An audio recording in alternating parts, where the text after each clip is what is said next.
Hello everyone, my name is Preeti. I belong to Delhi.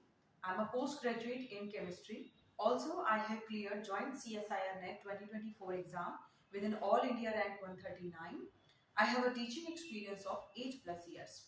Today I am discussing a very important and very basic concept of chemistry, which is hybridization. And with the help of hybridization, we will be able to understand, to know the geometry of all the molecules, basically all the molecules. And with the help of geometry, we will be able to find the structure, we will be able to find the characteristics of the molecule. Okay, so let us start this topic. Hybridization. What is hybridization? Our first question is, what is hybridization? Hybridization is intermixing of atomic orbitals. Intermixing of atomic orbitals of an atom. This is very important to note here. एक ही atom के atomic orbitals आपस में mix करते हैं, intermix करते हैं, and intermixing का result क्या निकलता है? What is the result of this intermixing? They result in the formation of new set of orbitals. Okay, new set of orbitals we will have by this intermixing, and that set of orbitals is now called as hybrid orbitals. Atomic orbitals की intermixing से बनने वाले नए orbitals को हम hybrid orbitals बोलते हैं. क्या जरूरत पड़ती है हाइब्रिड ऑर्बिटल्स की फॉर्मेशन के लिए? देखिए, बेसिक सा रीजन अगर मैं आपको बताऊं इसमें, तो एटम के एटॉमिक ऑर्बिटल्स से बनने वाले जो बॉन्ड्स होंगे, ठीक है, अगर मैं सिंपली एटॉमिक ऑर्बिटल्स की इन्वॉल्वमेंट से बॉन्ड बनाती हूँ, बॉन्ड फॉर्मेशन करती हूँ मॉलिक्यूल में, वो बॉन्ड्स कंपैरेटिवली लेस स्ट्रॉन्ग होते हैं, you can say weak bonds होते हैं, ठीक है, उनकी कैरेक्टरिस्टिक्स बहुत अच्छी नहीं होती, बहुत एनहांस नहीं होती है. वहीं हाइब्रिड ऑर्बिटल से बनने वाले जो बॉन्ड्स होंगे, उनकी कैरेक्टरिस्टिक्स, उनकी स्ट्रेंथ बहुत ज्यादा होती है, बहुत अच्छी होती है, जिसकी वजह से ओवरऑल मॉलिक्यूल की स्ट्रेंथ, ओवरऑल मॉलिक्यूल की कैरेक्टरिस्टिक्स पे फर्क पड़ता है, मॉलिक्यूल एनहांस होता है. दैट्स व्हाई हाइब्रिड ऑर्बिटल्स की फॉर्मेशन अच्छी रहती है, हाइब्रिड ऑर्बिटल्स की रिक्वायरमेंट होती है. Okay, now hybrid orbitals atomic orbitals की मिक्सिंग से आ रहे हैं, ये समझ में आता है. कितने हाइब्रिड ऑर्बिटल्स हमें मिलेंगे अगर हम एटॉमिक ऑर्बिटल्स की मिक्सिंग करते हैं? तो number of hybrid orbitals form is always equal to number of atomic orbitals undergoing intermixing. ठीक है, जितने एटॉमिक ऑर्बिटल्स आपस में मिक्स करेंगे उतने ही हाइब्रिड ऑर्बिटल्स हमें देखने को मिलेंगे. ओके, तो यही से मेरा एक कॉन्सेप्ट अराइज होता है, टाइप्स ऑफ हाइब्रिडाइजेशन. ठीक है, टाइप्स ऑफ हाइब्रिडाइजेशन. कौन कौन सी हाइब्रिडाइजेशन हमें देखने को मिलती है अपनी केमिस्ट्री में? सी, हमें टाइप्स को समझने के लिए मैं इसको दो मेजर कैटेगरीज में डिस्क्राइब करती हूँ. पहली कैटेगरी जिसमें सिर्फ और सिर्फ एस और पी ऑर्बिटल्स की इन्वॉल्वमेंट होगी, ठीक है, only S and P orbitals. और दूसरी कैटेगरी में एस, पी एंड जरूरत पड़ने पर मैं डी ऑर्बिटल्स की भी मिक्सिंग करूंगी. ठीक है, एफ ऑर्बिटल्स को जनरली हम नहीं कंसिडर करते, बहुत ज्यादा कॉम्प्लेक्स नेचर होता है उनका, बहुत हायर लेवल पे वो चीजें मिलती है हमें. बट फिलहाल S, P and D orbitals की मिक्सिंग हमें समझ में आनी चाहिए. देखिए, यहाँ पर अगर मैं आपके पास एक s ऑर्बिटल लेती हूँ और p ऑर्बिटल, हम सबको पता है जो p सबशेल है उसमें तीन ऑर्बिटल्स हैं, px, py एंड pz, और s अकेला ही होता है, स्फेरिकल नेचर का होता है. ठीक है, मैं एक s ऑर्बिटल कंसीडर करती हूँ और इसमें से कोई भी एक p ऑर्बिटल कंसीडर करती हूँ. लेट्स से px मैंने लिया है, तो दो एटॉमिक ऑर्बिटल्स आपस में मिक्स हो रहे हैं, तो बनने वाले जो हाइब्रिड ऑर्बिटल्स होंगे उनका नाम होगा sp. यहाँ px लगाने की हमें जरूरत नहीं होती, सिंपली लिखना है sp. sp हाइब्रिड ऑर्बिटल उनका नाम होगा. कितने होंगे? क्योंकि दो एटॉमिक ऑर्बिटल्स आपस में इन्वॉल्व हुए थे, इसलिए दो ही sp हाइब्रिड ऑर्बिटल्स मिलेंगे. ठीक है, we will have now two sp hybrid orbitals. Now the characteristics, the energy, everything of these two sp hybrid orbitals will be same. ठीक है, they will be same in every respect with each other. Okay, उनकी सब चीजें क्या होने वाली है? Same होने वाली है. इसी तरीके से एक s और अब की बार मैंने दो p ऑर्बिटल्स का इन्वॉल्वमेंट लिया है, तो बनने वाले हाइब्रिड ऑर्बिटल्स का नाम होगा sp2, because two p orbitals are involve. और कितने होंगे? ये तीन होंगे. तीनों की एनर्जी, कैरेक्टरिस्टिक सब कुछ बिल्कुल सेम होगा. तीसरी s, px, py and pz। तीसरा p ऑर्बिटल भी मैंने ले लिया है। बनने वाले हाइब्रिड ऑर्बिटल का नाम होगा sp3 और कितने होंगे ये 4 होंगे क्योंकि 3 p है और 1 s, चारों की कैरेक्टरिस्टिक्स अगेन सेम होगी। इसके बाद हमारे पास कोई p ऑर्बिटल होता नहीं है, इसलिए हम इस कैटेगरी में आगे नहीं जाएंगे। आगे हमें और भी बॉन्ड्स अगर बनाने की जरूरत पड़ती है, ठीक है, हमें जैसे 4 बॉन्ड्स तक बनाने हैं, 4 बॉन्ड्स तक बनाने तो हमने देखा कि हम sp3 तक मैक्सिमम जा रहे हैं। सपोज किसी मॉलिक्यूल में 5 बॉन्ड्स की रिक्वायरमेंट है, यानी 5 हाइब्रिड ऑर्बिटल्स रिक्वायर्ड होंगे, तो उस केस में मुझे d ऑर्बिटल को भी इन्वॉल्व करना होगा बिकॉज s के बाद p के बाद फिर क्या आते हैं, d ऑर्बिटल्स आते हैं। तो इसमें बहुत सारी कैटेगरीज बनती हैं, जैसे कुछ के एग्जांपल्स मैं आपको बताती हूँ। सपोज कीजिए मैंने सिर्फ एक s और एक d ऑर्बिटल को ही इन्वॉल्व किया, ऐसे मॉलिक्यूल होते हैं, ठीक है। तो इस टाइम इस हाइब्रिडाइजेशन का नाम होगा sd और यू कैन से ds hybrid orbital. Again 2 atomic orbitals involve हैं तो बनने वाले हाइब्रिड ऑर्बिटल्स भी 2 ही होंगे, 2ds hybrid orbitals will get there. Okay, s के साथ मैंने 2p का इस्तेमाल किया है। ये सब रिक्वायरमेंट होगी मॉलिक्यूल की, मॉलिक्यूल को देख करके हम पता लगाएंगे, वो सब हम धीरे धीरे सीखते जाएंगे, ठीक है। 2 p ऑर्बिटल्स इन्वॉल्व किए हैं और मुझे एक d ऑर्बिटल को इन्वॉल्व करना पड़ा है, ठीक है। d ऑर्बिटल्स 5 होते हैं, हम सबको पता है। d कौन कौन से होते हैं, जैसे dxy है, dyz है, dxz है, dx स्क्वायर y स्क्वायर है एंड dz स्क्वायर। ये 5 d ऑर्बिटल्स होते हैं। यहाँ मैंने p ऑर्बिटल्स आपको बताए थे और यहाँ एक sc ऑर्बिटल होता है। अब सपोज कीजिए मैंने इनका इस्तेमाल किया है तो बनने वाली जो हाइब्रिडाइजेशन होगी, हाइब्रिड ऑर्बिटल्स होंगे, वो कहलाएंगे sp2d। और कितने होंगे, अगेन एक ये है, 2 ये है, एक ये है, यानी कि टोटल हाइब्रिड ऑर्बिटल्स हो जाएंगे 4, ठीक है। पर इसी तरीके से मान लीजिए मैं आपके सामने लिखती हूँ sp3d2, तो अब आप खुद बता सकते हैं इसमें एक s होगा, 3 p है, मतलब तीनों के तीनों p हमने इस्तेमाल कर लिए हैं और हमें d की रिक्वायरमेंट पड़ेगी। हम इन 5 में से d ऑर्बिटल्स का यूज करेंगे। वो कौन से d ऑर्बिटल्स होंगे वो थोड़ा आगे का कॉन्सेप्ट है, उसको हम धीरे धीरे आगे सीखेंगे, ठीक है। तो ये हमें पता चल जाता है कि एटॉमिक ऑर्बिटल्स की मिक्सिंग से बनने वाले हाइब्रिड ऑर्बिटल्स कहलाते हैं। हाइब्रिड ऑर्बिटल्स की जरूरत इसलिए पड़ती है क्योंकि उनसे बनने वाले बॉन्ड्स बहुत ज्यादा स्ट्रांग होते हैं। कितने हाइब्रिड ऑर्बिटल्स हमें मिलेंगे डिपेंड करता है कितने एटॉमिक ऑर्बिटल्स मिक्स हुए हैं। और ये है आपके पास टाइप्स ऑफ हाइब्रिड ऑर्बिटल्स, ठीक है। कितने कितने हाइब्रिड ऑर्बिटल्स मिलेंगे किन किन की मिक्सिंग से, वो हमने देख लिया, ठीक है। अब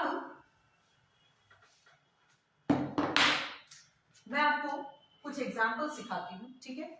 एग्जांपल्स से ही हमें पता चलेगा कि हम इनको फाइंड आउट कैसे कर रहे हैं और उसी एग्जांपल में हमें इस क्वेश्चन का भी जवाब मिल जाएगा कि हाइब्रिडाइजेशन क्यों जरूरी है। एक रीजन तो मैंने आपको बताया कि बेटर ओवरलैपिंग के लिए हमें हाइब्रिडाइजेशन की जरूरत होती है। इसके अलावा हाइब्रिडाइजेशन का जो मेन रीजन आएगा वो आपको इस एग्जाम्पल के थ्रू समझ में आएगा। मैंने आपके सामने बहुत ही बेसिक सा एग्जाम्पल रखा है CH4, ठीक है। इसमें मुझे पता चल रहा है कि जो मेरा सेंट्रल एटम है वो कौन है, कार्बन है, और जो मेरे साइड एटम्स हैं वो मेरे कौन है, 4 हाइड्रोजन एटम्स, ठीक है। 4 हाइड्रोजन एटम्स है और यहाँ पर एक कार्बन एटम, ठीक है। सिंपल सी बात है ये। मेरे को हाइब्रिडाइजेशन सेंट्रल एटम की देखनी होती है, पहले ही बता चुकी हूँ मैं, हाइब्रिडाइजेशन सेंट्रल एटम की देखी जाती है। मैंने रखा कार्बन, मुझे पता है, we all know that atomic number of carbon is 6, okay. So we have to write its electronic configuration first, 1s2 2s2 and 2p2। अगर बहुत इलैबोरेट करके लिखेंगे तो 2s एक ही सबशेल है तो उसमें 2 इलेक्ट्रॉन्स हैं, p सबशेल में आपके 3 ऑर्बिटल्स होते हैं और उनमें आपके पास 2 इलेक्ट्रॉन्स हैं, ठीक है। अब देखिए जो हाइब्रिडाइजेशन मुझे करनी है, मतलब मुझे जो बॉन्ड फॉर्मेशन करनी है वो कितने बॉन्ड्स करनी है, मेरे को दिख रहा है साफ साफ कि एक कार्बन के साथ वी हैव 4 हाइड्रोजन्स, ठीक है। Means 4 bonds are to be required to form here, okay. Now we have 2 half-filled subshells, ये half-filled orbitals है मेरे पास। तो सबसे पहले कार्बन क्या करता है, कार्बन एनवायरनमेंट से एनर्जी गेन करता है और अपनी एक्साइटेड स्टेट में जाता है। और एक्साइटेड स्टेट में जाने के लिए उसने क्या किया, ऐसा करने से क्या होता है कि one of the electron from its 2s subshell it will transfer to the 2p subshell, okay. तो एक नई कॉन्फ़िगरेशन मुझे देखने को मिलती है, वो है आपके सामने ये। अब इससे मुझे क्या मिलता है, ये वाला जिसको मैंने थोड़ा सा डार्कन कर दिया है, ये 2s सबशेल से उठ करके बाहर 2p सबशेल में आया है। देखिए मेरे पास 4 एटॉमिक ऑर्बिटल्स आ जाते हैं जिनमें हाफ फिल्ड है, जो कि हाफ फिल्ड है। अब देखिए, अब मेरे को बॉन्ड्स भी बनाने हैं 4 और मेरे पास 4 ही ऑर्बिटल्स आ चुके हैं जो कि हाफ फिल्ड है। तो अब यहाँ पर 2 केस अराइज हो सकते हैं। मैं सीधा सीधा इन चारों ऑर्बिटल्स को, चार एटॉमिक ऑर्बिटल्स का इस्तेमाल करूं और इन्हीं से बॉन्ड फॉर्मेशन करूं, ठीक है। चारों एटॉमिक ऑर्बिटल्स का मैं इस्तेमाल करूं एज इट इज, और हाइड्रोजन आकर के इनमें अपना एक एक इलेक्ट्रॉन सेट करे, ठीक है। हाइड्रोजन एक एक इलेक्ट्रॉन इनमें अपना दे दे और इनकी ओवरलैपिंग हो जाए और बॉन्ड फॉर्मेशन हो जाए, ठीक है। बहुत अच्छी बात है, हमें CH4 मॉलिक्यूल मिल जाएगा, ठीक है। और दूसरा के जो हाइब्रिडाइजेशन के थ्रू है कि ये S और 3P पहले एटॉमिक ऑर्बिटल जो है आपस में इंटरमिक्स करें, ठीक है। पहले क्या करें, इंटरमिक्स करें, मतलब पहले ये हाइब्रिडाइजेशन करें, और हाइब्रिडाइजेशन करने से 4 नए ऑर्बिटल्स बनाए। देखिए 4 नए ऑर्बिटल्स बनाएंगे, है उनके पास वही 4 इलेक्ट्रॉन्स, ठीक है। यहाँ पर देखिए ध्यान से कि मैंने जो 4 ऑर्बिटल बनाए हैं उसमें एक अलग बनाया और 3 साथ में बनाए हैं, क्योंकि ये 3 p ऑर्बिटल्स और ये आपके पास एक s ऑर्बिटल है, यानी इसकी कैरेक्टरिस्टिक अलग होगी और इसकी कैरेक्टरिस्टिक अलग होगी। मतलब एक हाइड्रोजन जो यहाँ से जुड़ा होगा वो s सबशेल के थ्रू जुड़ा होगा, कार्बन की s सबशेल के थ्रू जुड़ा होगा, तो इस बॉन्ड की कैरेक्टरिस्टिक बाकी 3 बॉन्ड से बिल्कुल अलग होगी, क्योंकि इन बॉन्ड्स के फॉर्मेशन में हाइड्रोजन के इन्वॉल्वमेंट में, हाइड्रोजन के साथ साथ जो कार्बन का इन्वॉल्वमेंट हुआ है वो p सबशेल का हुआ है, ठीक है। तो P और S की कैरेक्टरिस्टिक्स अलग हुई, तो बनने वाले बॉन्ड्स की कैरेक्टरिस्टिक भी क्या हो गई, अलग हो गई, ठीक है। लेकिन यहाँ मैंने क्या बनाया, चारों ऑर्बिटल जो नए बनाए ये आपके हाइब्रिड ऑर्बिटल्स आएंगे। ये जो ऑर्बिटल्स आएंगे मैंने चारों एक ही लेवल पे बनाए, मतलब ये हर तरीके से इनकी एनर्जी वगैरह सब कुछ सेम होगा। तो अब हाइड्रोजन के साथ जो बनने वाला बॉन्ड होगा, ये एक एक इलेक्ट्रॉन अपना यहाँ पर देंगे, तो अब जो बॉन्ड फॉर्मेशन होगी कार्बन और हाइड्रोजन की, इन चारों बॉन्ड्स की कैरेक्टरिस्टिक्स बिल्कुल कैसे होगी, सेम होगी। इनके बॉन्ड फॉर्मेशन में कोई भी डिफरेंस हमें दिखाई नहीं देगा, और यही हमें एक्सपेरिमेंटल स्टडीज से भी पता चलता है, ठीक है। तो बॉन्ड की कैरेक्टरिस्टिक एक हो गई। इसके साथ साथ एक और मेजर रीजन यहाँ से हमें मिलता है कि यानी बॉन्ड की कैरेक्टरिस्टिक्स, यानी बॉन्ड की स्ट्रेंथ, बॉन्ड की कैरेक्टरिस्टिक्स को सेम करने के लिए कार्बन सेंट्रल एटम ने अपने आप को क्या किया है, हाइब्रिडाइज किया है, हाइब्रिड ऑर्बिटल्स का इस्तेमाल किया है in the bond formation, not the atomic orbitals. Along with that एक चीज और होती है, देखिए ये p ऑर्बिटल्स हम जानते हैं कि p सबशेल के तीनों ऑर्बिटल्स एक दूसरे के साथ 90 डिग्री पर होते हैं, ठीक है, बिल्कुल 90 डिग्री पर होते हैं। एक ऑर्बिटल ऐसे है, दूसरा ऑर्बिटल ऐसे होगा, तीसरा सामने 90 डिग्री पर होगा। तो यहाँ पर जो बॉन्ड फॉर्मेशन होगी उसमें जब मॉलिक्यूल अपनी ज्योमेट्री गेन करेगा तो वो कैसे करेगा, 3 ऑर्बिटल जो बनेंगे ना वो बिल्कुल एक दूसरे के 90 डिग्री पर होंगे, ठीक है, 90 डिग्री पर होंगे, और उन्हीं से जाकर के हाइड्रोजन को क्या करना पड़ेगा, बॉन्डिंग करनी पड़ेगी। हाइड्रोजन का 1s शेल इन्वॉल्व है बॉन्डिंग में, ठीक है, क्योंकि उसके पास एक ही शेल होती है 1s शेल। लेकिन यहाँ पर एक्सआरडी यानी एक्सरे डिफ्रेक्शन स्टडीज और मॉलिक्यूल की ज्योमेट्रीज ये बताती है कि जब हाइब्रिड ऑर्बिटल्स बनते हैं तो ये चारों हाइब्रिड ऑर्बिटल्स एक 90 डिग्री पर नहीं होते हैं, ये एक दूसरे के साथ 109 डिग्री 28 मिनट के एंगल पर होते हैं, ठीक है। यानी कि ये ज्योमेट्री कुछ इस तरीके से जाती है, कार्बन सेंटर में है, इसके पास ये 4 हाइब्रिड ऑर्बिटल्स मैं आपको दिखा रही हूँ, और इनके बीच में जो चारों बॉन्ड बनेंगे इनके बीच में 109 डिग्री 28 मिनट का एंगल होगा। तो आप देखिए कि जब ये 90 डिग्री पर थे तो आप सोचिए मॉलिक्यूल में कितनी ज्यादा स्टीरिक क्राउडिंग हो गई होगी, ठीक है। और जब क्राउडिंग बढ़ती है तो मॉलिक्यूल डीस्टेबलाइज होता है, जब मॉलिक्यूल डीस्टेबलाइज होगा तो उसका एग्जिस्ट करना मुश्किल हो जाएगा। अपने आप को एग्जिस्ट कराने के लिए, अपने आप को स्टेबलाइज करने के लिए हाइब्रिड ऑर्बिटल्स का इस्तेमाल करने से इनके बीच में, बॉन्ड्स के बीच में एंगल बढ़ गया। एंगल बढ़ने से क्या हो गया, मॉलिक्यूल जो एटम्स हैं वो दूर दूर हो गए, दूर दूर होने से क्राउडिंग खत्म हो गई, जिससे मॉलिक्यूल क्या होता है, स्टेबलाइज हो जाता है। तो यहाँ से देखिए हमें क्या पता चलता है, एक s ऑर्बिटल और 3 p ऑर्बिटल्स ने आपस में मिक्सिंग करी थी, 4 हाइब्रिड ऑर्बिटल्स मेरे पास आए हैं। इसका मतलब है कार्बन में we have sp3 hybridization, okay, sp3 hybridization होती है, और मॉलिक्यूल कुछ इस तरीके का हमें दिखाई देता है, एक एटम ऊपर और बाकी 3 नीचे, कुछ इस तरीके से, इन सबके बीच में एक 109 डिग्री 28 मिनट का एंगल होता है, ठीक है। एक एग्जांपल ये रहा। नेक्स्ट एग्जांपल पे चलते हैं, और यहाँ से मैं बहुत चीज आपको कंक्लूड करके बताऊंगी, आप ध्यान रखिएगा। अभी आपको सिर्फ इतना ध्यान रखना है कि CH4 यानी मीथेन में कार्बन की हाइब्रिडाइजेशन है sp3, ओके, कार्बन की हाइब्रिडेशन है sp3। Let us say another example we have, second example मैं आपके सामने रखती हूँ BF3 molecule, okay, we have another molecule BF3। तो सेंट्रल एटम है इसमें बोरोन और 3 साइड एटम्स है मेरे पास फ्लोरीन, ठीक है। तो बोरोन इसका एटॉमिक नंबर है 5, hydrogen helium lithium beryllium boron 5 number पे आता है। तो इसकी कॉन्फ़िगरेशन जाएगी 1s2 2s2 2p1। Again valence shell are involved in bond formation. इसको अगर मैं शेल्स के थ्रू दिखाऊंगी, इस तरीके से बॉक्स की फॉर्म में दिखाऊंगी, तो आप कुछ इस तरीके से दिखाएंगे, ये आपका px है, ये py है, ये pz है और ये आपका s ऑर्बिटल है। आप देखिए इसमें कितने बॉन्ड बोरोन को बनाने हैं, 3 साइड एटम्स के साथ इसको बॉन्ड फॉर्मेशन करना है। एक ही हाफ फिल्ड शेल है मेरे पास, सब शेल है मेरे पास। तो सबसे पहले तो प्रमोशन होगा, यानी कि बोरोन अपनी एक्साइटेड स्टेट में जाएगा और one of the electron has to be transferred और you can say promoted to the 2p subshell.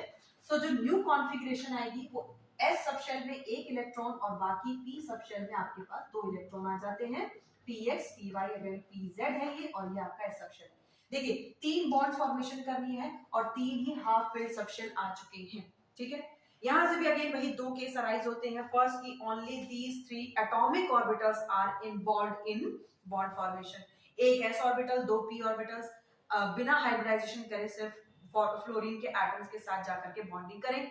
Again उससे क्या होगा, उससे वही होगा कि जो बॉन्ड्स बनेंगे उनकी कैरेक्टरिस्टिक्स में डिफरेंस होगा, ठीक है। लेकिन अगर हाइब्रिडाइजेशन होती है तो अच्छा काम होगा, ओवरलैपिंग अच्छी होगी, बॉन्ड स्ट्रेंथ बढ़ेगी। तो देखिए वो कैसे होगा, एक s और दोनों p आपस में कंबाइन करेंगे, दिस विल अंडरगो हाइब्रिडाइजेशन, ठीक है। ये हाइब्रिडाइज करेंगे और new set of atomic orbitals, एक s और 2 p कंबाइन करें, इसका मतलब जो आने वाले एटॉमिक हाइब्रिड ऑर्बिटल्स होंगे वो क्या होंगे, 3 ही हाइब्रिड ऑर्बिटल्स हमें देखने को मिलेंगे। उनका नाम क्या होगा, sp2, because one s is involved and 2 p orbitals are involved in hybridization. So we will get 3 hybrid orbitals. Again 3 electrons are present in them, so firstly हम उनको इस तरह से फिल कर देंगे, right? Now fluorine atom जिसकी अगर मैं कॉन्फ़िगरेशन आपको लिख के बताऊं तो 9th नंबर पे आता है, 1s2 2s2 and 2p5, 5 to 7 and to 9, ठीक है, 2p5। अब आप इसमें देखिए, अगर मैं ये वाली शेल कंसीडर कर रही हूँ, ये सब शेल कंसीडर कर रही हूँ, तो आपको ये फिलिंग वुंड्स रूल के अकॉर्डिंग फिलिंग करनी है। तो यहाँ पे आपके पास एक हाफ फिल्ड सबशेल बचती है, यही हाफ फिल्ड सबशेल इनके साथ कंबाइन करेगी, ओवरलैप करेगी और बॉन्ड फॉर्मेशन होगा, ठीक है। यानी कि BF3 मॉलिक्यूल में हमें हाइब्रिडाइजेशन निकालनी आई कि बोरोन एटम ने एक s और 2 p ऑर्बिटल्स का यूज किया है। सो यहां से कंक्लूजन क्या निकलता है कि boron has sp2 hybridization, okay, sp2 hybridization, okay. आगे मैं बताऊंगी स्ट्रक्चर एंड ज्योमेट्रीज के बारे में भी। अभी हम सिर्फ फोकस करें how to find the hybridization, और हमारा फोकस है नीड ऑफ हाइब्रिडेशन। पता चल रहा है नीड क्या पड़ रही है, हमें बॉन्ड की स्ट्रेंथ, बॉन्ड की कैरेक्टरिस्टिक्स को एनहांस करना है और मॉलिक्यूल की क्राउडिंग नहीं होनी चाहिए, मॉलिक्यूल में क्राउडिंग नहीं होनी चाहिए, ठीक है। तो स्टीरिक स्टेबलाइजेशन गेन करने के लिए you can say, and electronic stabilization gain करने के लिए, ठीक है, इलेक्ट्रॉनिक स्टेबलाइजेशन गेन करने के लिए एंड स्टीरिक स्टेबलाइजेशन गेन करने के लिए मॉलिक्यूल प्रेफर करते हैं hybrid orbitals. Not every time, वो आगे कंडीशंस हम देखेंगे कब हाइब्रिडाइजेशन होगी और कब नहीं होगी। अभी हाउ टू फाइंड हाइब्रिडाइजेशन ये हम कर रहे हैं, तो ये कंक्लूजन और निकल के आता है। अच्छा एक बात मैं आपको बताऊं, चलिए वो बात में बताती हूँ, पहले हम तीसरा एग्जांपल देखते हैं। We have ammonia, very famous very common example, हम 11th 9th 10th से देखते आ रहे हैं। अमोनिया साइड एटम्स इसमें 3 हाइड्रोजन है और नाइट्रोजन सेंट्रल एटम है। तो नाइट्रोजन जो कि 7th एटॉमिक नंबर है, मैं इसकी हाइब्रिडाइजेशन लिखूंगी तो क्या जाएगा, 1s2 2s2 2p3 3 to 5 and to 7। Valence shell है आपके पास ये, ठीक है। इलैबोरेट करके थोड़ा सा लिखते हैं तो मैं कुछ इस तरीके से लिखूंगी, राइट। देखिए यहाँ पर 3 ही साइड एटम्स है और 3 ही ऑर्बिटल्स आपके पास है, वैलेंस ऑर्बिटल्स हैं, ये हाफ फिल्ड ऑर्बिटल्स हैं जिनको हम डायरेक्टली इन्वॉल्व कर सकते हैं, ठीक है। लेकिन स्टडीज शो करती हैं कि नहीं, ये इलेक्ट्रॉन पेयर जो हम 2s सबशेल में दिखा रहे हैं ये भी इन्वॉल्व है हाइब्रिडाइजेशन में। यानी यहां से हमें एक चीज क्लियर होती है, एक पॉइंट क्लियर होता है, हाइब्रिडाइजेशन होने के लिए जो हम एटॉमिक ऑर्बिटल्स यूज करेंगे जरूरी नहीं है कि वो हाफ फिल्ड हो, they can be half filled, they can be fully filled, and sometimes you will find that npt orbitals are also involved in hybridization. Okay, वो केमिस्ट्री में आगे बढ़ते जाएंगे, हम सीखते जाएंगे. Now studies show that this lone pair, this pair of electron is also involved in hybridization. These three orbitals are not actually involved in bonding with the hydrogen atoms. ठीक है, so होता क्या है यहाँ पर, एक s and again 3p orbitals intermix करते हैं, हाइब्रिडाइजेशन करते हैं और बनने वाले अगेन हाइब्रिड ऑर्बिटल्स का नाम क्या होगा, sp3, because one s in it is involved with these 3p orbitals. This is filled, completely filled, and these are half filled. They result in the formation of 4sp3 hybrid orbitals. Okay, set of 4 hybrid orbitals. Energy wise again same. One is fully filled, other 3 are half filled. Now these 3 are involved in bonding with hydrogen atom. 1s of hydrogen provides 1 electron to each half filled orbital to form a bond with the nitrogen atom. ठीक है, nitrogen के साथ we have 3 hydrogen atoms and a lone pair. This pair is involved here. Okay, now the studies show that here again sp3 hybridization is there, but bond angle this times it is 107 degree, not 109. Here I have told you that a bond angle of 109 degree almost was there, and here we have 107 degree, and we will discuss it later why it happened because of this lone pair. But hybridization again is in ammonia, in NH3 it is sp3, it is sp3. So from here we conclude a new concept. We have arisen a new concept here that besides having the same hybridization, ठीक है, this was how to find hybridization.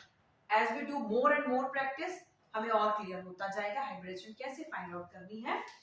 But यहाँ से एक नया concept arise होता है जो हम आगे देखेंगे कि having same hybridization it doesn't mean कि they will have the same geometry. और यहीं से हमारा कॉन्सेप्ट अराइज होता है कैसे हाइब्रिडाइजेशन और ज्योमेट्री के बीच में लिंक बनता है. ठीक है, इनके बीच में लिंक तैयार हो रहा है, हाइब्रिडाइजेशन और ज्योमेट्री के बीच में एक लिंक तैयार हो रहा है जो हमारा आगे का कॉन्सेप्ट होगा. अमोनिया में भी sp3 हाइब्रिडाइजेशन है, लेकिन इसका स्ट्रक्चर, इसकी ज्योमेट्री जाती है pyramidal geometry. But methane CH4 में भी हाइब्रिडाइजेशन sp3 है, बट इसकी स्ट्रक्चर, इसकी ज्योमेट्री जाती है tetrahedral. Okay, why this happens, कैसे होता है, क्यों होता है, ये सब चीज हम आगे देखेंगे, अपने नेक्स्ट लेक्चर में देखेंगे. तब तक के लिए थैंक यू.